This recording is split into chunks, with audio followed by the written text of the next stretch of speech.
Hasta los años 70, en la mayoría de los países latinoamericanos, las mujeres estaban obligadas a usar el apellido de sus maridos.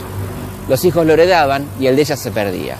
La señora D era madre, pero no tenía apellido ni ejercer la patria potestad.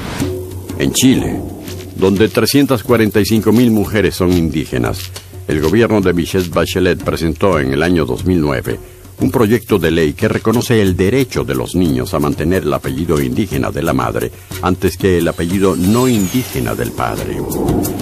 Michelle Bachelet tiene un recorrido político marcado por la lucha contra la dictadura de Pinochet y atravesado por su historia familiar. Su padre, el general Alberto Bachelet, fue detenido por la junta militar que derrocó a Salvador Allende el 11 de septiembre de 1972 y murió en la cárcel. Michelle vivió en la clandestinidad, fue detenida y tras ser liberada partió al exilio. Volvió a Chile en 1979. Se recibió de médica cirujana infantil y se unió a distintos grupos de oposición a la dictadura. En el 2006 se convirtió en la primera mujer presidente de Chile.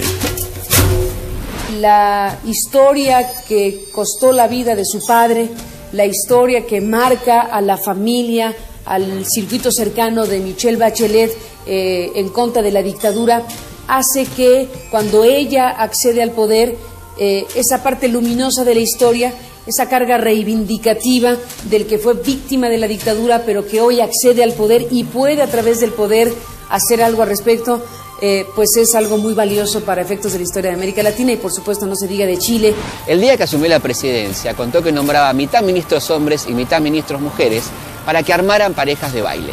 Yo creo que hay una gran diferencia entre el liderazgo político masculino y femenino.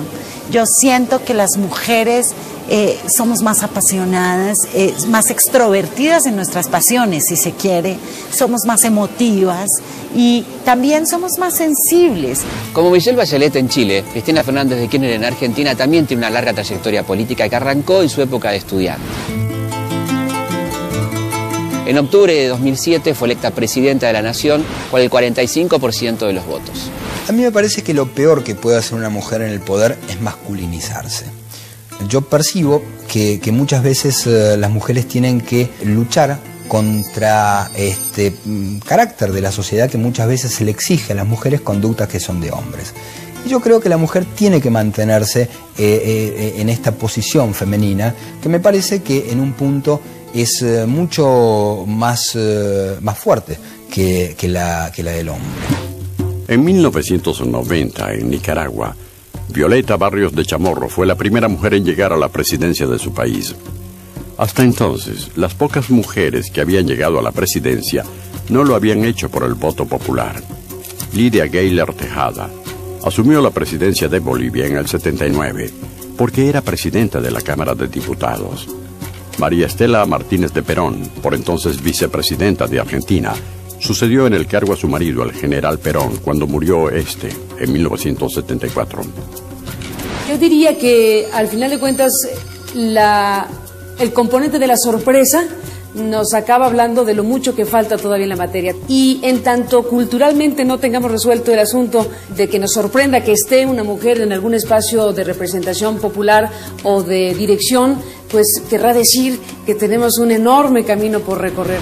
En América Latina, desde que una mujer pudo votar y otra pudo llegar a ser presidenta, pasaron 64 años.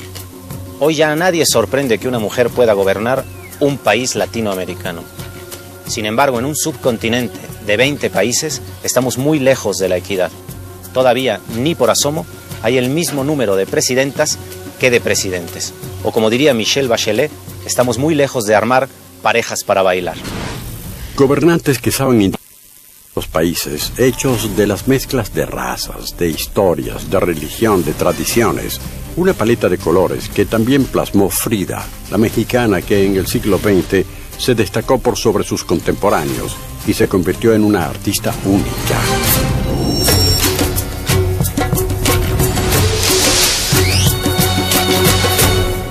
Frida Kahlo, ella es grandiosa. Frida Kahlo es increíble. Ella logró hacer darle una relectura al arte románico, al arte religioso y volverlo un arte moderno, contemporáneo a su estilo. Es única. Ella es sus colores, su mexicano, su indígena, su yo soy todo, está ahí presente en cada una de sus obras. Su sufrimiento, su dolor, sus alegrías, sus penas, su Diego Rivera. Uy, Frida Kahlo siempre es como un golpe a la percepción de uno. La vida y la obra de Frida Kahlo estuvieron signadas por dos hechos trascendentales: un accidente de tránsito del que nunca se recuperó y su relación pasional con Diego Rivera, el pintor más famoso de la época. El dolor y la pasión fueron las herramientas que usó Frida para romper con los cánones y las estructuras de su tiempo en el matrimonio, en el arte y en la política. En alguna ocasión, Frida declaró: he sufrido dos graves accidentes en la vida. Uno, el del autobús que me tumbó en el suelo. El otro accidente es Diego. Frida conoció a Diego cuando Diego estaba pintando en el Anfiteatro Bolívar La Creación. Frida estaba estudiando ya en la preparatoria, porque antes había estudiado en la escuela normal.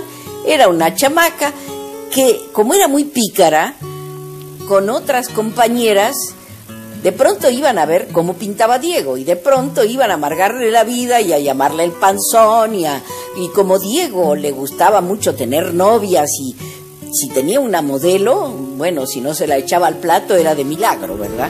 La relación entre Diego y Frida era una relación realmente de cultura. Frida se enamoró del gran pintor Diego Rivera, que estaba pintando en ese momento preparatoria, que fue su primer mural. Y Frida era una estudiante de la preparatoria y lo veía pintar. Y después que ella tiene el accidente, que ella decide ser pintora, porque entonces era una estudiante simplemente, pues busca a Diego Rivera y se enamora del artista, del gran artista que Diego Rivera era, y del político. Frida Kahlo en México, como hiciera Victoria Ocampo en Argentina, impone otra perspectiva y subraya otros valores. Para Frida, el tema son sus desencuentros con Rivera, sus dolores, sus abortos. Todo lo plasma en sus cuadros. Frida es esa concatenación de las emociones extremas de dolor, pasión y muerte, que realmente son como muy femeninas, son un arquetipo femenino, de alguna manera. Picasso se confesó incapaz de pintar una cabeza como lo hacía Frida. Diego Rivera asumió que ella pintaba mejor que él, y el surrealista André Breton dijo que su pintura era un listón de seda alrededor de una bomba. Frida era tan nacional que por eso pudo ser tan universal como lo es hoy día. En la ciencia, en el arte y en la política, estas mujeres fueron más allá de los límites que se les imponían. Fueron contestatarias, fueron pioneras, fueron valientes y dieron ejemplo para las mujeres que vinieron después. Dejaron un mundo mucho mejor que el que encontraron. En Latinoamérica las mujeres han sido protagonistas de la historia. Son estas mujeres que como madres se enfrentaron a las dictaduras de Argentina y Chile para reclamar por sus hijos, las que enfrentaron a la sociedad en su afán de romper con los límites que les eran establecidos, como Sor Juana Inés de la Cruz.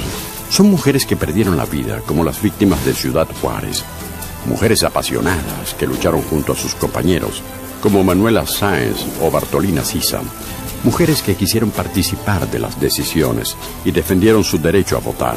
Amadas a veces y otras veces odiadas, acusadas de traición como la Malinche, que sin embargo nos convirtió en hermanos de sangre y lengua. Una lengua que se encarnó en las tres poetisas del sur y en los discursos de las presidentas, que todavía son pocas y también son únicas porque rompieron el molde, igual que Frida Kahlo en el arte y en todas las ramas de la ciencia, la política y la cultura. Mujeres que se animaron a ser protagonistas de sus vidas, pioneras que inspiraron y marcaron el camino a quienes vinieron después.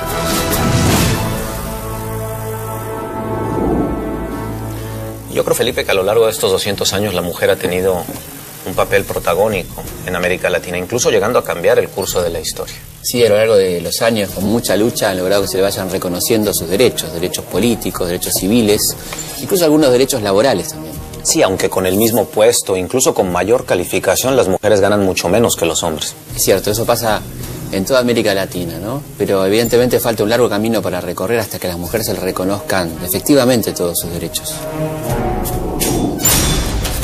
En los últimos 200 años, las mujeres de Latinoamérica han debido ganarse su lugar, a pesar de que nuestra historia nos indica que ellas han sido tan protagonistas como los hombres. Y en cada uno de nuestros países, los hombres y mujeres del continente estamos inexorablemente unidos por la historia.